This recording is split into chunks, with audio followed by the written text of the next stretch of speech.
Pada tahun 1942, pertama kalinya Jepang mendarat ke Aceh dan disambut baik oleh warga Aceh.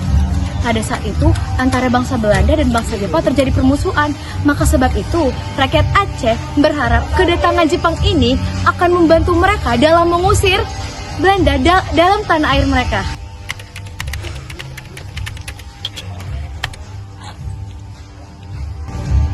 Jepang pertama kali datang ke Aceh dan disambut oleh warga Aceh dengan berjabat tangan.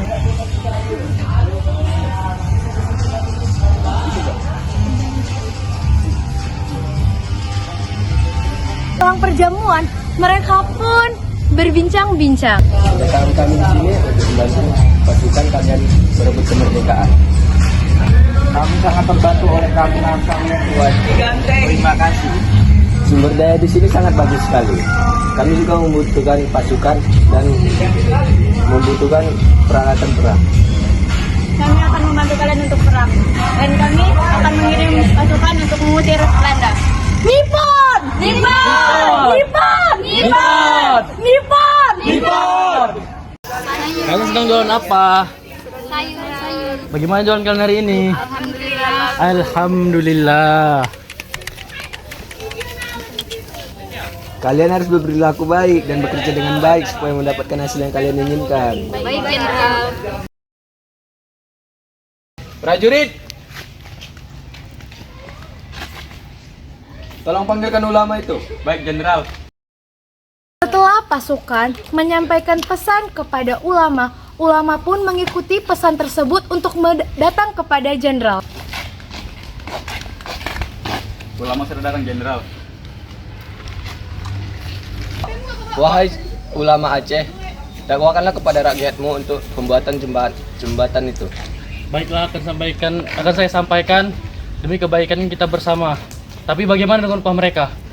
Soal itu tenang saja, sebagian rakyat Aceh akan mendapatkan hasil bagi tani itu.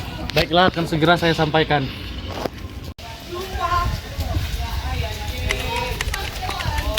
Disangka Jepang sangat kejam. Padahal kita sudah sejauh ini, tapi tidak ada hasil apapun yang didapatkan. Betul.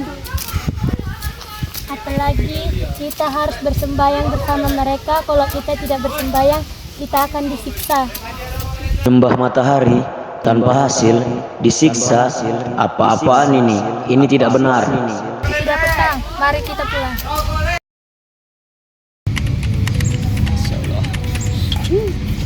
Rakyat Aceh, jangan bermas-masan. Wahai Jepang, mengapa kau menyiksa rakyat seperti ini? Karena ini adalah jasa yang harus kalian berikan kepada kami, karena kami telah membantu kalian dari bangsa Belanda. Tapi tidak seperti ini. Kau mempekerjakan rakyat tanpa upah. Ini bukan seperti kesepakatan kita. Wahai Abdul Jalil, janganlah kau bertingkah seperti ini. Apa salahnya kalian bekerja seperti ini? Tidak sebanding dengan pasukan kami yang telah mati. Tapi tidak seperti ini. Ayolah Abdul Jalil, ini bisa dibicarakan baik-baik. Kalian akan mendapatkan janjinya. Apa maksudmu itu? Kau menikmati hasilnya sendiri. Apapun itu, kau hentikan sekarang juga. Atau aku akan melakukan perlawanan sekarang juga.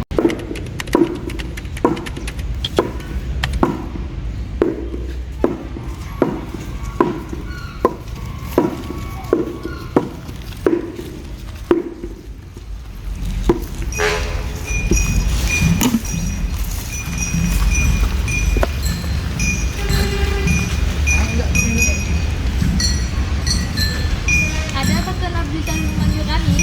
Wahai saudara-saudaraku, sudikah kalian menjadi budak Jepang? Tidak setuju, ini tidak bisa dibiarkan. Ya, betul sekali. Ini tidak bisa dibiarkan begitu saja. Kita menerima Jepang, sama saja kita keluar dari kandang harimau, masuk ke kandang macan.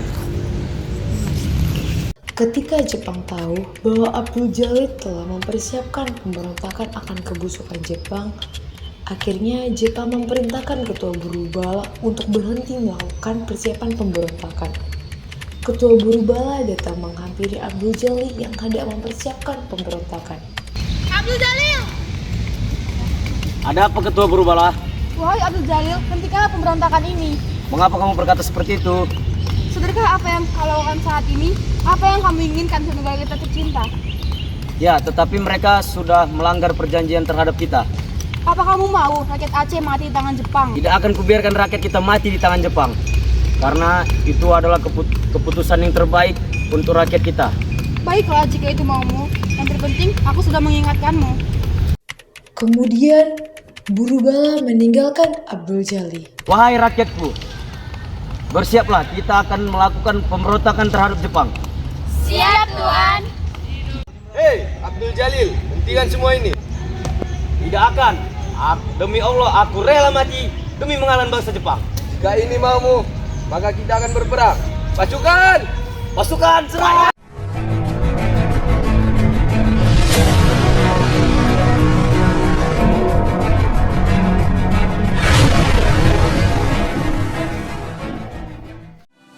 Sungguh, pertempuran yang banyak memakan korban di kedua belah pihak.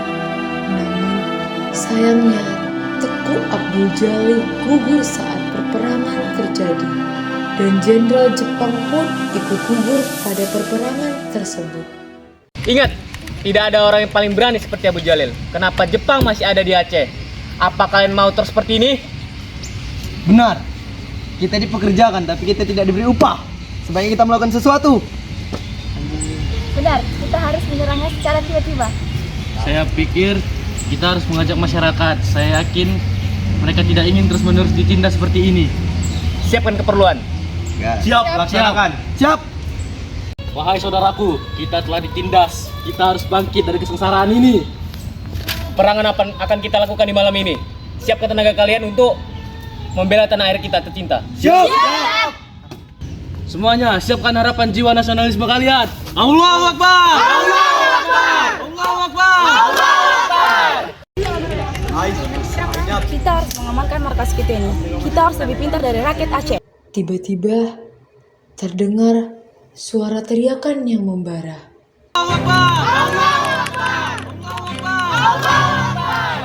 Setelah perperangan pada tanggal 2 Mei 1945, hanya satu yang selamat, yaitu prajurit Jepang yang berhasil kabur dan mencoba memberikan informasi kepada markas Jepang. Panglima, apakah kita harus segera menyerang Aceh secepatnya? Tidak perlu. Apakah kau tahu tempat mereka sekarang berada di mana? Tahu Panglima, markas mereka berada di Kutara, asrama Kuta Alam. Kita semakin terdesak. Kita harus melakukan sesuatu terhadap rakyat Aceh. Apa yang harus kita lakukan Panglima? Siapkan senjata secara tiba-tiba. Kita harus buat perjanjian terhadap mereka. Dan pasukan. Banyak dari kita telah gugur di perang. Kita harus melakukan peperangan secara tiba-tiba dengan kedok perjanjian. Kita hanya perlu bersembunyi sampai Panglima memberikan arahan kepada kita. Apakah kita harus melakukan perjanjian kepada mereka? Setelah semua sudah lengkap, kalian harus memberikan surat kepada mereka. Siap, laksanakan. Perangkap kita mendapatkan surat.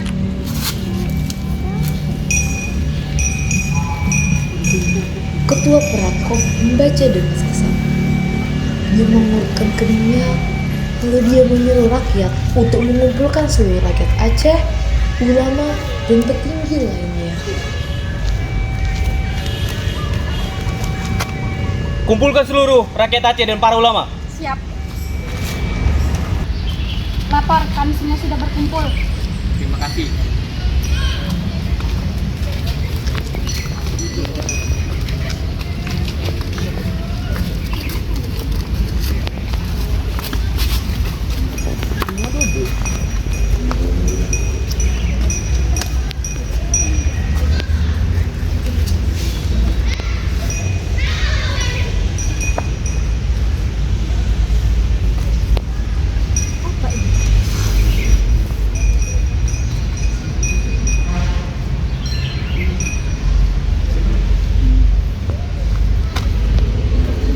Jadi, apa yang kita harus lakukan dengan surat ini?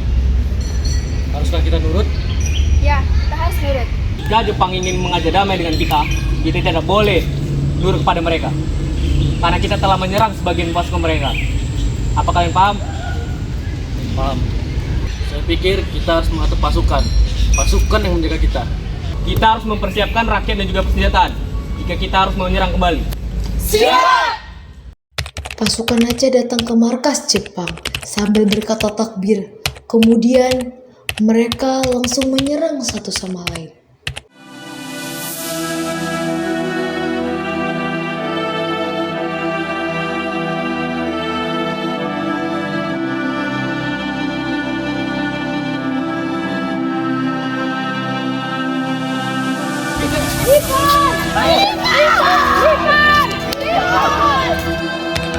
Pada akhirnya, banyak pasukan Jepang yang gugur. Namun, tidak sedikit pula para rakyat Aceh yang tewas. Bahkan, para penghuni pun tewas akibat perperangan tersebut. Dan Aceh pun kalah dalam peperangan tersebut.